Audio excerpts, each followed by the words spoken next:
Bonjour à tous, aujourd'hui on se penche sur un sujet qui concerne des millions de PC, la fin programmée de Windows 10. Pas de panique, on va décortiquer ensemble ce que ça implique et surtout, quelles sont les solutions pour préparer l'avenir. Alors pour commencer, un petit rappel des faits. Windows 10 est sorti en 2015 et il a une date de fin de vie bien précise, le 14 octobre 2025. Après ce jour, c'est terminé, Microsoft arrête officiellement le support. Et ça a de vraies conséquences pour la sécurité et le bon fonctionnement de n'importe quel ordinateur. Pour y voir plus clair, on va organiser cette analyse en 5 parties. On va d'abord comprendre le problème, puis explorer les différentes options, comme prolonger la vie de Windows 10 ou carrément passer à la suite. C'est parti! Alors, concrètement, qu'est-ce qui se passe quand on parle de fin de support? C'est quoi le vrai problème? Ce qu'il faut bien comprendre, c'est que le PC va continuer de démarrer, il ne va pas s'arrêter de fonctionner du jour au lendemain. Le souci, c'est qu'il deviendra vulnérable. C'est un peu comme avoir une maison avec une porte, mais sans la serrure. La porte est là, mais elle ne protège plus de rien. C'est exactement ça, l'arrêt des mises à jour de sécurité. Du coup, la question qu'on se pose tous, c'est quels sont les risques, les vrais, si on continue d'utiliser son PC comme si de rien n'était? Eh bien, les risques sont sérieux. Côté sécurité, c'est comme laisser une fenêtre grande ouverte chez soi en permanence. Les pirates connaissent les failles de Windows 10 et sans mise à jour, elles resteront ouvertes pour de bon. Et puis il y a autre chose. Petit à petit, les logiciels du quotidien, comme le navigateur Internet ou la suite bureautique, risquent de ne plus fonctionner correctement. Bon, maintenant qu'on a bien compris les risques, voyons la première solution. C'est la solution officielle et temporaire que Microsoft a mise en place. Ça s'appelle le programme ESU. En fait, c'est une sorte d'assurance prolongée pour son PC. Attention, ça ne va pas le rendre plus rapide ou lui donner de nouvelles fonctions. Ça va juste fournir les patchs de sécurité les plus importants. C'est vraiment une solution d'attente, pour se donner le temps de choisir une option plus durable. Et là, il y a une super nouvelle pour tous ceux qui sont dans l'Union européenne. La première année de ce programme est totalement gratuite. C'est une vraie opportunité pour s'offrir une année de sursis jusqu'en octobre 2026 sans rien débourser. Pour l'activer, c'est assez simple, mais il y a 2 prérequis. D'abord, il faut que le PC soit à jour sur la toute dernière version de Windows 10, la 22H2. Ensuite, il faut que le système soit lié à un compte Microsoft. C'est sur ce compte que la licence gratuite d'1 an sera enregistrée.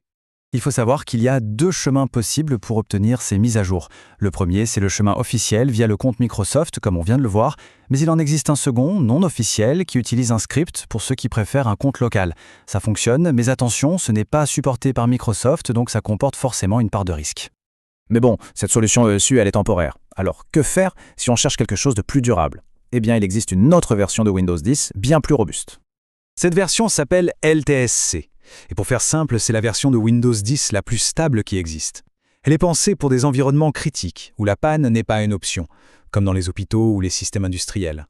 Et pourquoi est-elle si stable? Parce que Microsoft a tout enlevé, tout le superflu, pour ne garder que l'essentiel. Si on compare, les différences sont flagrantes. La version LTSC n'a pas Cortana, pas de Microsoft Store, pas de fioritures. Elle ne reçoit que les mises à jour de sécurité, pas les mises à jour de fonctionnalités qui peuvent parfois causer des bugs. Résultat, elle est plus performante et surtout, son support dure bien plus longtemps, jusqu'en 2027, voire plus. Évidemment, la solution la plus recommandée sur le long terme, c'est la migration pure et simple vers Windows 11. Oui, mais là, on se heurte souvent à un mur. Beaucoup de machines, surtout celles d'avant 2019, ne sont pas officiellement compatibles.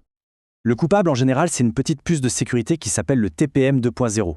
Microsoft l'a rendu obligatoire pour renforcer la sécurité de Windows 11, en particulier pour tout ce qui est chiffrement des données. Le problème, c'est que plein de PC un peu anciens n'ont tout simplement pas cette puce. Heureusement, il existe une astuce. Un petit outil très connu qui s'appelle Rufus permet de contourner le problème. En gros, il permet de créer une clé USB pour installer Windows 11, mais en lui faisant ignorer cette fameuse exigence du TPM. L'installation devient alors possible même sur des machines plus anciennes. Il y a donc un choix à faire, un risque à calculer. D'un côté, on peut rester sur un Windows 10 avec de plus en plus de failles de sécurité non corrigées. De l'autre, on peut passer sur un Windows 11 à jour, qui reçoit tous les correctifs, mais avec cette petite entorse aux règles de Microsoft. C'est une décision personnelle. Alors, avec toutes ces options sur la table, comment s'y retrouver et faire le bon choix pour sa situation? Ce tableau résume assez bien la situation. L'option ESU, c'est parfait si on a juste besoin d'1 an de plus pour se décider. La version LTSC, c'est pour ceux qui veulent la paix et la stabilité avant tout. La mise à niveau officielle vers Windows 11, c'est la voie royale si le matériel est compatible. Et enfin, la mise à niveau avec Rufus, c'est pour les plus bricoleurs qui n'ont pas peur de mettre les mains dans le cambouis. Finalement, préparer cette transition, c'est bien plus qu'une simple question technique. C'est s'assurer qu'on reste protégé et efficace dans son utilisation de l'informatique pour les années à venir. La vraie question, c'est de choisir sa stratégie, pas seulement sa solution.